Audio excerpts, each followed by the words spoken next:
Iran থেকে West Bengal, ভারতীয় রাজনীতিতে নতুন সমীকরণ। 2029-এর আগে বদলাচ্ছে অঙ্ক। আজকের ভারতীয় রাজনীতির সবচেয়ে বড় ছবি। দিল্লি একদিকে ইরানকে বার্তা দিচ্ছে, আর অন্যদিকে দেশের ভিতরে তামিলনাড়ু থেকে ওয়েস্ট বেঙ্গল, পাঞ্জাব থেকে দিল্লি, সব জায়গায় নতুন রাজনৈতিক সমীকরণ তৈরি হচ্ছে।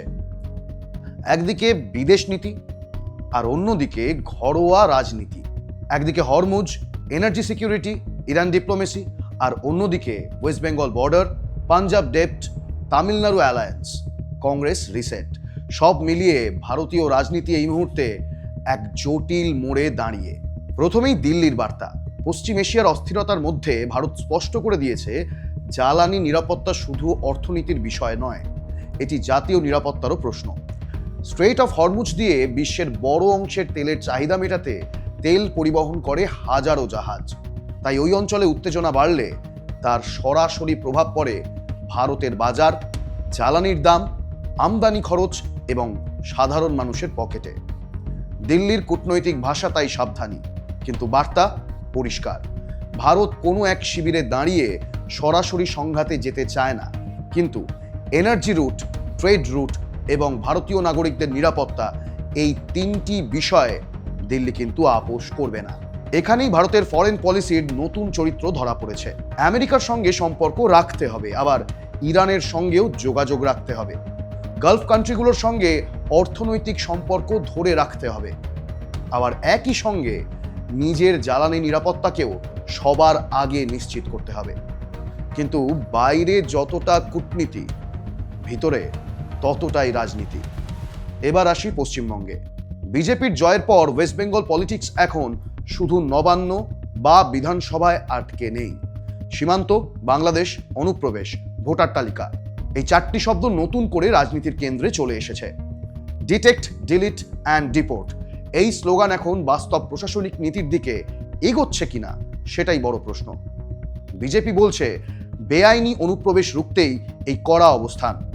বিরোধীরা বলছে এর আড়ালে রয়েছে ধর্ম, ভাষা ও পরিচয় ভিত্তিক রাজনীতি। পশ্চিমবঙ্গের সীমান্তবর্তী জেলাগুলিতে এই ইস্যুর রাজনৈতিক গুরুত্ব কিন্তু অনেক বেশি, কারণ এখানে পরিবার, ভাষা, সংস্কৃতি, অর্থনীতি সবকিছুই সীমান্তের দুই পাশে জড়ানো। তাই কে ভারতীয় আর কে বাংলাদেশি, এই প্রশ্নের উত্তর পাওয়া অনেক সময় কাগজে যতটা সহজ, বাস্তবের মাটিতে কিন্তু ততটা সহজ নয়। তবু বিজেপির রাজনৈতিক হিসেব পরিষ্কার।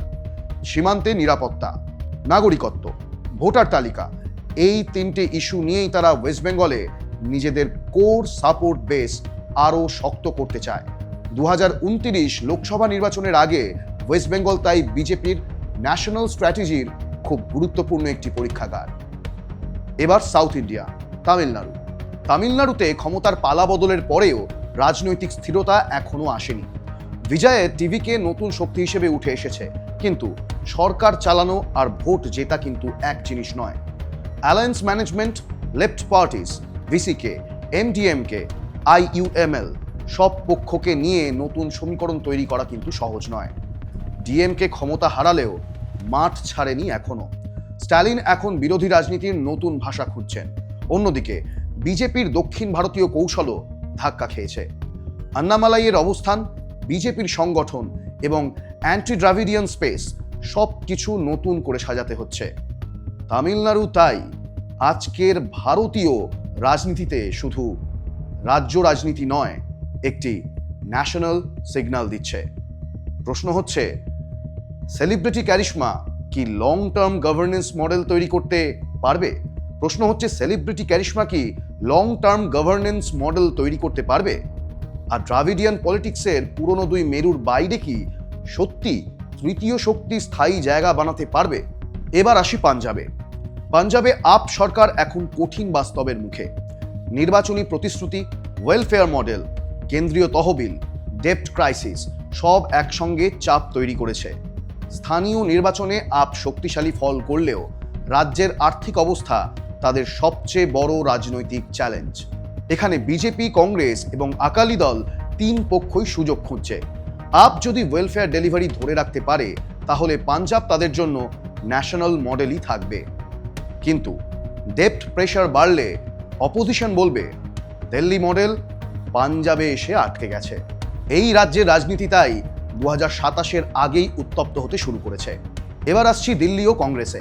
রাহুল গান্ধী এখন বিরোধী রাজনীতির সবচেয়ে দৃশ্যমান মুখ, কিন্তু শুধু সংসদে আক্রমণাত্মক ভাষণ দিয়ে 2029 জেতা যাবে না। কংগ্রেসের আসল সমস্যা সংগঠন, বুথ স্তর, রাজ্য সভাপতি, alliance discipline, funding, candidate selection, সব জায়গাতেই এখনো রয়েছে বড় ঘাটতি। কংগ্রেস এখন চেষ্টা করছে নিজেদের ন্যাশনাল অপোজিশন পোল হিসেবে আবার প্রতিষ্ঠা করতে, কিন্তু সমস্যা হলো প্রতিটি রাজ্যে তাদের প্রতিপক্ষ আলাদা। ওয়েস্ট বেঙ্গলে বিজেপি বনাম টিএমসি ডায়নামিক্স আলাদা, পাঞ্জাবে আপের সমস্যাও আলাদা, আবার তামিলনাড়ুতে ডিএমকে অ্যালাই হলেও নতুন এক বাস্তব তৈরি হয়েছে এই মুহূর্তে। দিল্লিতে আপ ও কংগ্রেসের সম্পর্ক কখনো সহযোগিতার তো কখনো সংঘাতের। তাই ইন্ডিয়া ব্লক কাগজে যতটা সহজ, মাঠে ততটাই কঠিন। আজকের ভারতীয় রাজনীতির মূল ছবিটাই 3টি স্তরে দাঁড়িয়ে। প্রথম স্তর বিদেশ নীতি, Iran, Hormuz, energy security. Delhi বুঝিয়ে দিচ্ছে ভারত এখন শুধু প্রতিক্রিয়া দেয় না, নিজের কৌশলগত অবস্থানও স্পষ্ট করে। দ্বিতীয় স্তর রাজ্য রাজনীতি, ওয়েস্ট বেঙ্গল, তামিলনাড়ু, পাঞ্জাব। প্রতিটি রাজ্যে নতুন ক্ষমতার অঙ্ক তৈরি হচ্ছে। কোথাও বর্ডার পলিটিক্স তো কোথাও অ্যালায়েন্স পলিটিক্স, আবার কোথাও ডেপ্ট পলিটিক্স। তৃতীয় স্তর 2029-এর প্রস্তুতি। বিজেপি নিজের ন্যাশনাল ন্যারেটিভ তৈরি করছে, security, stability, strong leadership. Congress ও বিরোধীরা চেষ্টা করছে livelihood, federalism, democracy, youth anger এই ইস্যুগুলোকে সামনে আনতে। কিন্তু প্রশ্ন হলো জনতা কোন ন্যারেটিভ শুনবে? জ্বালানির দাম বাড়লে ফরেন পলিসি ঘরে ঢুকে যায়, চাকরি না থাকলে ন্যাশনাল সিকিউরিটি ন্যারেটিভ দুর্বল হয়ে পড়ে, সীমান্তে অনুপ্রবেশের প্রশ্ন উঠলে সিটিজেনশিপ পলিটিক্স তীব্র হয়, আর রাজ্যে রাজ্যে অ্যালায়েন্স বদলালে দিল্লির ক্ষমতার অঙ্ক বদলে যায়। তাই আজকের সবচেয়ে বড় রাজনৈতিক ছবি একটাই, ভারতীয় রাজনীতি এখন একসঙ্গে দিল্লির বাইরে ইরানকে বার্তা দিচ্ছে। বাংলায় সীমান্ত রাজনীতি আরও তীব্র হচ্ছে, তামিলনাড়ুতে নতুন জোটের অঙ্ক তৈরি হচ্ছে, আর পাঞ্জাবে ডেপ্ট ও ওয়েলফেয়ার মডেলের পরীক্ষা চলছে। আর কংগ্রেস 2029-এর আগে নিজের ঘর গোছানোর লড়াইয়ে নেমেছে। শেষ কথা, রাজনীতির এই মুহূর্তে কোনো ঘটনাই কিন্তু আলাদা বা বিচ্ছিন্ন নয়। হরমুজ থেকে হুগলি, চেন্নাই থেকে চণ্ডীগড়, পার্লামেন্ট থেকে বর্ডার পোস্ট, সব জায়গার সংকেত মিলে তৈরি হচ্ছে 2029-এর এক বড় রাজনৈতিক গল্প। তৈরি হচ্ছে 2029-এর এক বড় রাজনৈতিক গল্পের খসড়া।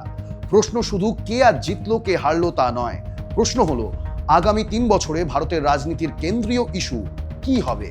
নিরাপত্তা, অর্থনীতি, নাগরিকত্ব, নাকি জোটের নতুন অঙ্ক? আপনারা দেখছেন বাংলা স্ফিয়ার। আরও খবরের গভীরতা, তার বিশ্লেষণ এবং ভিডিওর জন্য ভিজিট করুন banglasphere.com। ইউটিউবে সাবস্ক্রাইব করুন দ্য বাংলা স্ফিয়ার এবং ফেসবুকে ফলো করুন বাংলা স্ফিয়ার। ভালো থাকবেন, শুভরাত্রি।